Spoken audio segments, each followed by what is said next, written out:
সরকারি পাট্টা পাওয়া 12টি পরিবারের বের হওয়ার একমাত্র রাস্তাটি ঘেরা দিয়ে আটকে দিল এক পরিবার। বাধ্য হয়ে মঙ্গলবার বালুরঘাট থানায় অভিযোগ জানালেন এই অসহায় পরিবারগুলি। বালুরঘাট শহর লাগোয়া হোসেনপুর এলাকার এই ঘটনায় ব্যাপক চাঞ্চল্য ছড়ায়। এদিন জানা গেছে সম্প্রতি আদালতের নির্দেশে এই রাস্তাটি একটি পরিবারের নিজস্ব সম্পত্তি হিসেবে স্বীকৃতি পেয়েছে, কিন্তু এই রাস্তাটি সরকারি জমির পাট্টা পাওয়ার 12টি পরিবারের একমাত্র যাতায়াতের অবলম্বন।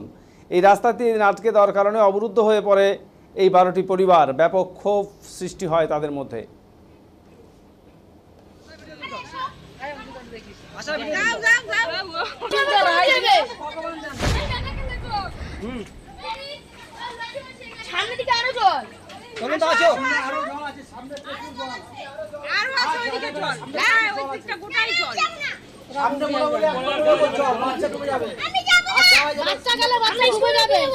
আমাদের বিকল্প রাস্তা, এটা বাচ্চা ডুবে যায় তো। ওটা একটা মিথ্যা কাগজ। সবাই দাঁড়াও, দাঁড়াও, এক কাছে দাঁড়াও। বুড়া হয়ে গেল, এগুলা লোক ওই রাস্তা দিয়ে চলতে এখন বন্ধ করে দিয়ে এখন স্যার রাস্তা নিয়ে আমাদেরকে এখানে জায়গা দিয়েছে নবোদয় থেকে। আমরা বাড়ি করি এখানে 2010-এ বাড়ি করি। আর আমাদের রাস্তা নিয়ে গন্ডগোলটা হয় তোমার 14 সালে না, 14 সাল থেকে আমাদের এই রাস্তার কেস চলছে। আর এই রাস্তাটা আমার দাদুরা যখন এই জমিগুলো আবাদ করে, আমার বাপ দাদা 14 গোষ্ঠী থেকে দেখে আসছে এই রাস্তাটা। গোটা আমাদের হোসেনপুর, গোটা খানপুর, গোটা এলাকার লোক বলতে পারবে এই রাস্তাটা কতদিন ধরে ছিল। সেটা শুধু আমরা এতে বানিয়ে বলছি সেটা না।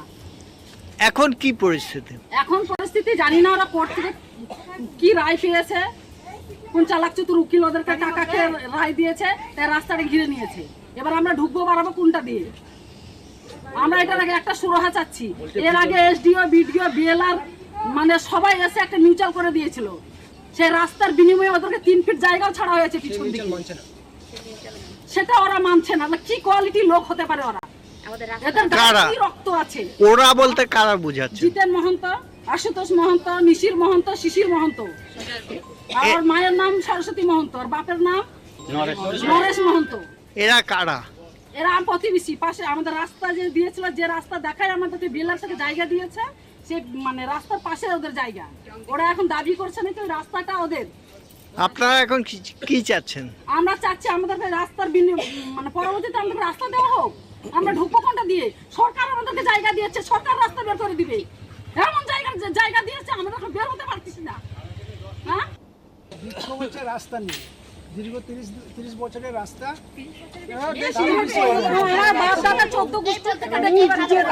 আস্তে একজন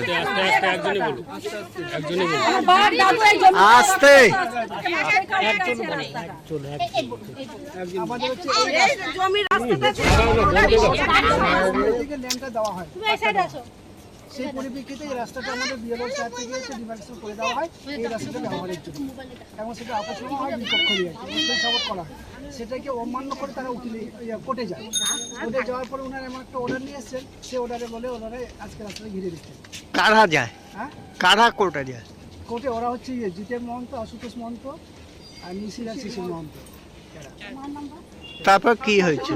সরস্বতী মহন্ত। আরে সকাল থেকে সবাই আমরা দাঁড়িয়ে আছি, যেতে পারছি না বাইরে, সব রাস্তা আটকানো রয়েছে। আমরা বাইরে যেভাবে ছিলাম সেভাবে পড়ে আছি। এখন ঘরে পুলিশের কাছে গেছিলাম, আমরা পুলিশের কাছে গিয়েছিলাম থানায়, ওনারা এসে ইনফরমেশন করে গেছেন। এখন আমাদের কবির পক্ষকে এখন দেখেছেন থানায়। এখন কি জল টাকাগুলো বিক্রি করে করে তো জল এখন জল আছে।